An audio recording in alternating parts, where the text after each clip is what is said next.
So మనతో పాటు అజయ్ బాబు brother Samuel గారు కూడా మన దగ్గర ఉన్నారు. కొద్దిసేపటి క్రితం ఇక్కడ చెర్లపల్లి జైలు దగ్గరికి వెళ్ళి కూడా ములాఖత్ అయ్యి వచ్చారు. అసలు ఎంటైర్ ఇష్యూలో ఏం జరిగింది, ఎందుకంటే సో అందరితో మనం మాట్లాడవచ్చు, కానీ యాజ్ ఎ బ్రదర్గా చిన్న ఉన్నప్పటి నుంచి చూసిన వ్యక్తి, సో తన గురించి డీప్గా తెలిసిన వ్యక్తి కాబట్టి అసలు ఏం జరిగిందో అడిగి తెలుసుకునే ప్రయత్నం అయితే చేద్దాం. సో చూస్తున్నాం కొన్ని వార్తల్లో రెచ్చగొట్టే వ్యాఖ్యలు చేశారు కాబట్టి కూడా కొంతమంది వ్యక్తులు తనపై కేసు వేశారు. సో తను అరెస్ట్ చేసి చెంచల్గూడ జైల్లో కూడా తను రిమాండ్లో ఉన్నాడు. ప్రస్తుతం మాట్లాడించి అసలు ఏం జరిగిందో తెలుసుకునే ప్రయత్నం అయితే చేశాం.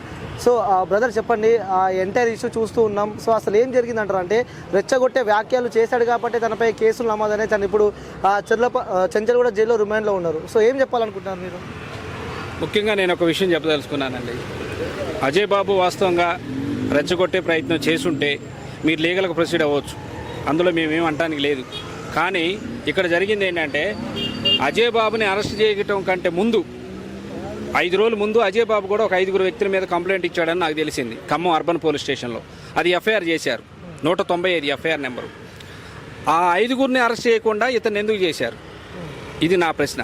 రెండోది, హిందువులా ముస్లింలా క్రిస్టియన్లా నాకు అవసరం లేదు. నా తమ్ముడుగా నేను మాట్లాడుతాను. నేను ఏ మతాన్ని కానీ ఎవరిని కూడా నేను కించపరిచి తెలుసుకోలేను. హిందువులు మనోళ్ళే, ముస్లింలు మనోళ్ళే, క్రిస్టియన్లు మనోళ్ళే, అందరూ మనోళ్ళే. అసలు ఇక్కడ ఏం జరిగింది అనేది ఫస్ట్ లోకానికి తెలుసు, ప్రజలకు తెలుసు. నేను ఈరోజు ములాఖాత్ వచ్చాను చెంచల్గూడ జైలుకి, నా తమ్ముడి దగ్గరికి వచ్చాను. నా తమ్ముడు ఎట్లుంటాడని నేను ఎప్పుడు అనుకోలేదు. నా తమ్ముడిని నేనే గుర్తుపట్టలేదు. అడిగాను, నాన్న ఏంటి పరిస్థితి, లోపల ఎట్లుందంటే చెప్పాడు, కానీ పైకి చెప్పాడు కానీ లోపల ఉండే పరిస్థితి వేరుంది. మా తమ్ముడు చేసింది ఏంటంటే క్రిస్టియను, ముస్లిము, దళితులకి సపోర్టుగా నిలబడ్డాడు. అది వాడు చేసిన తప్పు. ఒకవేళ ఏదన్నా తప్పుగా మాట్లాడి, ఇప్పుడు మీరు అడిగినట్టు ఏదన్నా తప్పుగా మాట్లాడటం కానీ కామెంట్ కానీ చేస్తుంటే మీరు లీగల్గా ప్రొసీడ్ అవ్వచ్చు. కానీ ప్రొసీడ్ అయ్యే ముందు అజయ్ బాబుని అరెస్ట్ చేసింది 5వ తారీఖు రాత్రి 8:20కి అరెస్ట్ చేశారు. అరెస్ట్ చేసినప్పుడు చెప్పింది ఏంటంటే ఖమ్మం అర్బన్ పోలీసు వాళ్ళం మేము ఖమ్మం తీసుకెళ్తున్నామమ్మా అని చెప్పి ఆమె మిస్సెస్కి చెప్పారు. నేనేమంటున్నా అంటే 41A నోటీస్ ఇవ్వాలి అరెస్ట్ చేసే ముందు. సుప్రీంకోర్టు గైడ్లైన్స్ ప్రకారం 41A నోటీస్ ఇవ్వాలి. ఒకటి, లేదు వారెంట్ అయితే వారెంట్ తీసుకెళ్ళాలి. లేదు ఫ్యామిలీ కన్నా సమాచారం ఇవ్వాలి. అసలు ఎవరు వచ్చారో తెలియదు, ఎవరు తీసుకెళ్లారో తెలియదు. 24 గంటలు దాచిపెట్టిన తర్వాత అజయ్ బాబుని తెల్లారి 6 గంటలకి మెజిస్ట్రేట్ ముందు హాజరుపరిచారు. అయితే అరెస్ట్ చేసింది 5వ తారీఖు అయితే 6వ తారీఖు అరెస్ట్ చేసినట్టు రిమాండ్ రిపోర్ట్లో రాశారు. ఓకేనా? ఇంకొకటి, ఆ తీసుకెళ్ళినటువంటి కారు కూడా మహారాష్ట్ర కారు, తెలంగాణది కాదు. ఇంకొకటి, నాకున్న సమాచారం ఏంటంటే ఈరోజు కూడా అజయ్ బాబుని సబ్ జైలు నుంచి వేరే చోటకి షిఫ్ట్ చేస్తున్నారు. ఆల్రెడీ వెళ్ళిపోతుంది కారు, ఇప్పుడు వెళ్ళిపోతూనే ఉంది కారు. ఎక్కడ తీసుకెళ్తున్నారంటే యాడికి తీసుకెళ్తున్నారని తెలియదు. కానీ ఒక్క విషయం మాత్రం నేను చెప్పదలుచుకున్నా, అజయ్ బాబు పరిస్థితి జైల్లో బాగాలేదు. అంటే మీతో కలిసినప్పుడు మీతో ఏం మాట్లాడారు అంటే ఇంటి గురించి కానీ ఆయనకి బట్టలు ఇచ్చారండి. మా బంధువులు వచ్చి బట్టలు ఇచ్చి వెళ్ళారు. ఆ బట్టలు ఇవ్వలేదు ఆయనకి. ఆ లోకల్లో తినడానికి అవి ఉంటాయి కదా, ఒక 1000 రూపాయలు అవి ఇవ్వలేదు. ఆయనకి సమాచారం ఏం లేదు. ఏ రోజు ఏ బట్టలతోనైతే అరెస్ట్ అయ్యిండో అదే బట్టలతోనే ఉండు. ఇప్పుడు కూడా అదే బట్టలతో ఉండు.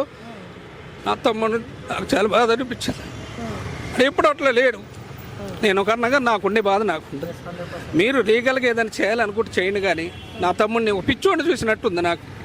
క్రిస్టియన్స్ కూడా నేను చెప్పేది ఏంటంటే అందరు బాధలో ఉన్నారు, నేను కాదంట్లా. కానీ బలైపోయింది మా ఫ్యామిలీ. తమ్ముడిని కాపాడుకోవాలని ఆశతో నేను చెప్తున్నా. దయచేసి మీరు కూడా వాళ్ళు రెచ్చగొట్టారు, వీళ్ళు రెచ్చగొట్టారని రెచ్చిపోయి గొడవలకు వెళ్ళి హిందువుల మీద క్రిస్టియన్ల మీద హిందువులు గొడవలు పెట్టుకొని ఫ్యామిలీలు బలి చేసుకోవద్దు. లీగల్గా మీకు ఏది కావాలనుకుంటే అది లీగల్గా ప్రొసీడ్ అవ్వండి. నా వంతుగా నేను నా తమ్ముడిని ఏ రకంగా సేవ్ చేసుకోవాలనే ప్రయత్నమే చేస్తున్నాను. నాతో పాటు పాపం చాలామంది పాస్టర్సు, హిందూ సోదరులు సాయం చేస్తున్నారు, పాస్టర్లు సాయం చేస్తున్నారు, ముస్లింలు సాయం చేస్తున్నారు. ఎట్టి పరిస్థితుల్లో అజయ్ బాబుని బయటికి తీసుకురావాలనేది నా ఆశ. ఒక బెయిల్ అప్లై చేస్తారా? బెయిల్ ఎప్పుడు వచ్చే అవకాశం? బెయిల్ అప్లై చేశారండి.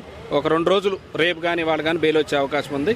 బెయిల్ మీద అజయ్ బాబు బయటకు వస్తారు. కాకపోతే ఆ జైల్లో వసతులు కరెక్ట్ లేవు. అజయ్ బాబుని కావాలని ఇబ్బంది పెడుతున్నారని అయితే నాకు అనిపించింది. ఎవరు దీని వెనకాల ఉండేది ఎవరు అనుకుంటున్నారు? ఇబ్బంది పెడుతున్నారు ఖచ్చితంగా. అంటే కొంతమంది పాస్టర్లు ఇప్పుడు లైవ్లో మనం చూస్తున్నాము. ప్రవీణ్ పగడాల గారికి ఏదైతే జరిగిందో, సో నెక్స్ట్ ఇది ఏమన్నా జరగబోతుందని చెప్పి కూడా పాస్టర్ అందరూ బాధపడుతున్నారు. ఏం జరగబోతుందని చెప్పి కూడా వాళ్ళకి ఏం చెప్పాలనుకుంటున్నారు? ఒకటండి, ప్రవీణ్ గారు ఎవరో నాకు తెలియదు. ప్రవీణ్ గారికి ఏం జరిగిందో నాకు తెలియదు.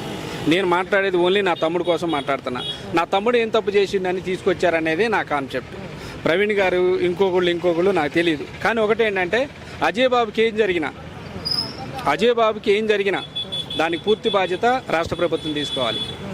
అది మాత్రం నేను చెప్తాను.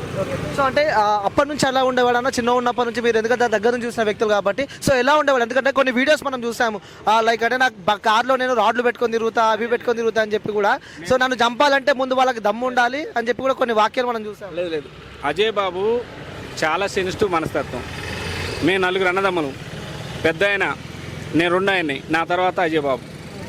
చదువు అంటే బాగా పిచ్చి అజయ్ బాబుకి. ఎక్కడన్నా అన్యాయం జరిగిందంటే చూసుకుంటూ ఉండలేడు, మాట్లాడతాడు. కాకపోతే ఏంటంటే వాడి మాటే గాంభీర్యంగా ఉంటుంది, ఎవరు కొట్టేసేవాళ్ళలాగా గొడవకి వెళ్ళేవాళ్ళలాగా ఉంటుంది. అంతే తప్ప వాడు చాలా మంచి వ్యక్తి, చాలా జాలి కలిగిన వ్యక్తి, చాలా భయస్తుడు కూడా అజయ్ బాబు. ఇప్పటి వరకు స్టేషన్ మెట్లు నా తమ్ముడు ఎక్కల. కాకపోతే ఒక మంచి కార్యక్రమం మీద క్రిస్టియన్లు, ముస్లింలు, దళితుల కోసం ఒక యజ్ఞాన్ని ఎన్నుకున్నాడు ఆయన. ఆ యజ్ఞం మీద ముందుకు పోయే క్రమంలో ఈ కేసులు జరిగినాయి.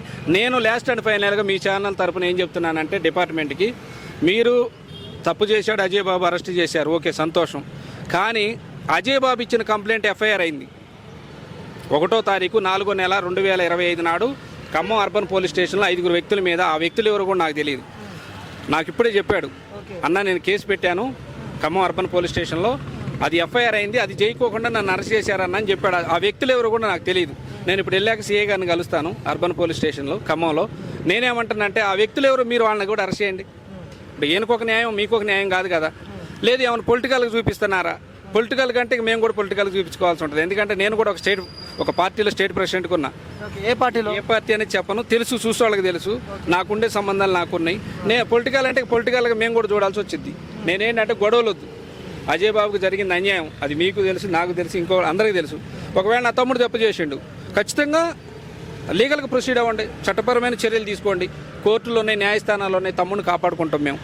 ఇదైతే చెప్పగలను. నమస్తే. Thank you. ఓకే. సారీ.